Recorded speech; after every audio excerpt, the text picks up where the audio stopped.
வணக்கம். திமுகவை மீண்டும் சீண்டிய ஆதவ் அர்ஜுனா. கண்கள் சிவந்த துணை முதலமைச்சர் உதயநிதி அவர்கள் இரவோடு இரவாக செய்த செயல் பரபரக்கும் அரசியல் களம்.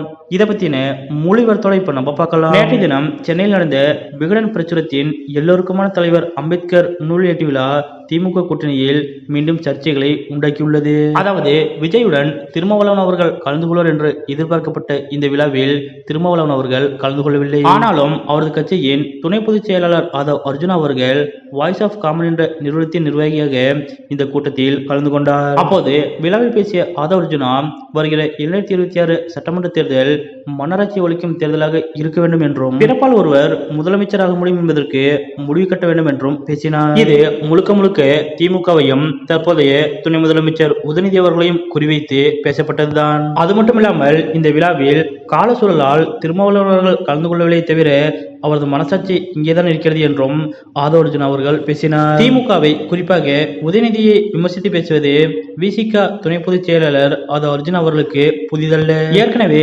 திமுகவையும் உதயநிதியை விமர்சித்து ஆதவ் அர்ஜுனா அவர்கள் பேசியிருக்கிறார். அப்போது உதயநிதி விமர்சித்த ஆதவ் அர்ஜுனாவை கட்சியை விட்டு நீக்குங்கள் அல்லது குறைந்தபட்சம் துணை பொதுச் செயலாளர் பதவியை விட்டாவது நீக்குங்கள் என்பதுதான் திமுக கொடுத்த அழுத்தம். ஆனால் அப்போது அக்டோபர் 2 மது ஒழிப்பு மாநாட்டுக்கு பிறகு ஆதவ் அர்ஜுனா மீது நடவடிக்கை எடுக்கிறேன் என்று திமுக தரப்பிற்கு மெசேஜ் அனுப்பினார் திருமாவளவன் அவர்கள். ஆனால் அப்படி எதுவும் நடவடிக்கை எடுக்கவில்லை. மாறாக அக்டோபர் 2ஆம் தேதி மது ஒழிப்பு மாநாட்டுக்காக பல மாவட்டங்களில் கூட்டிய ஆயத்த கூட்டங்களில் ஆதவ் அர்ஜுனா பற்றி பெருமையாக பேசி அவரை பாராட்டினார் திருமாவளவன் அவர்கள். இதற்கிடையில் ஸ்டாலின் அவர்கள் தனது வருத்தத்தையும் கோபத்தையும் விசிக நிர்வாகிகள் தன்னை சந்திக்கும் போது வெளிப்படுத்தியதாக கூறப்படுகிறது.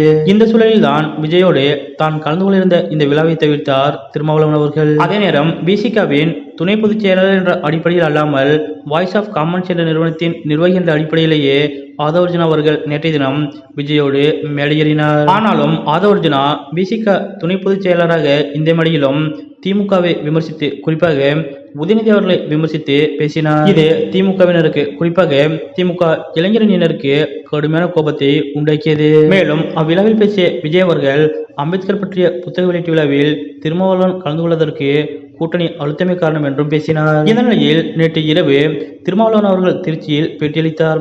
அப்போது விஜய் அம்பேத்கர் பற்றி பேசியது எங்களுக்கு மகிழ்ச்சி அளிக்கிறது என்றும், விஜயோடு எங்களுக்கு எந்த சிக்கலும் இல்லை என்றும் பேசினார். மேலும் அந்த விழாவிற்கு போகாமல் தவிர்த்தது எனது சொந்த முடிவு என்றும், யாருடைய அழுத்தமும் இல்லை என்றும் திருமாவளவன் அவர்கள் குறிப்பிட்டார். அத்துடன் ஆதவ் அர்ஜுனாவின் பேச்சு பற்றி அது அவரது சொந்த கருத்து என்றும், அவரிடம் விளக்கம் கேட்கப்படும் என்றும், விளக்கம் கேட்டுவிட்டு நிர்வாகிகளுடன் ஆலோசித்து நடவடிக்கை எடுக்கப்படும் என்றும் திருமாவளவன் அவர்கள் கூறியிருந்தார். திருமாவளவன் அவர்களது இந்த கருத்து திமுகவை மேலும் கோபமாக்கியிருக்கிறது. அதாவது இப்படிதான் செப்டம்பர் மாதமும் பட்டும் படாமலும் பேசினார் திருமா.